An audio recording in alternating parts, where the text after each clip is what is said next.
তো আজকে তো রাখি বন্ধন, সকাল থেকে মনটা খুব খারাপ ছিল কারণ ভাই বাড়িতে ছিল না। তারপর বিকেলবেলায় ভাই আসলো এবং আমার কাছে যে পড়ে ওই ভাইটিও এসেছিলো, তো আমি ওদের দুজনাকেই রাখি পরাচ্ছিলাম। এখন আমি আমার কাছে যে পড়তে আসে, আমার স্টুডেন্ট বলতে পারো, ভাই বলতে পারো, ওকে আমি রাখি পরাচ্ছিলাম।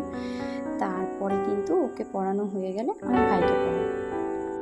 সকাল থেকে মনটা একদমই ভালো ছিল না, কারণ ভাই আজকে বাড়ি ছিল না, মাকে ডাক্তারখানায় নিয়ে গেছিলো। তো ওই জন্য ওর আসতে লেট হচ্ছিল। তো এই কারণে আমার মনটাও খুব খারাপ লাগছিল যে ভাই কখন আসবে। তো ভাই অলরেডি যখন আসলো তারপরেই কিন্তু আমি ভাইকেও দেখো রাখি পরাচ্ছিলাম। তো ভাইয়ের জন্য নিয়ে এসেছিলাম ফুলের রাখি। ও অলরেডি আমার মাসির মেয়ে, মানে বোনের কাছ থেকে রাখি পরে এসছে। তো এবার আমি ওকে রাখি পরাচ্ছিলাম।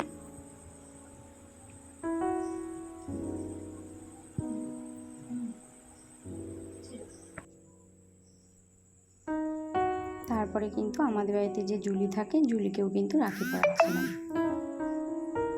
জুলি দেখো চুপ করে রাখি পরছিল। আর জুলি আজকে সকালেই আমাদের বাড়িতে বেড়াতে এসেছিলো, যেহেতু বাড়িতে কেউ ছিল না তাই ও আমাদের বাড়িতে এসেছিলো। তো ও আমার সাথে খাটে শুয়েছিল, তাই ভাবলাম ওকেও পড়ানো যাক। তারপরে আমার খুব খিদে পেয়েছিল, সেই কারণে ভাবলাম ম্যাগি বানিয়ে নেওয়া যাক, ওদেরকেও বানিয়ে সার্ভ করে দিলাম এবং আমি নিজেও খেয়ে নিলাম। একটা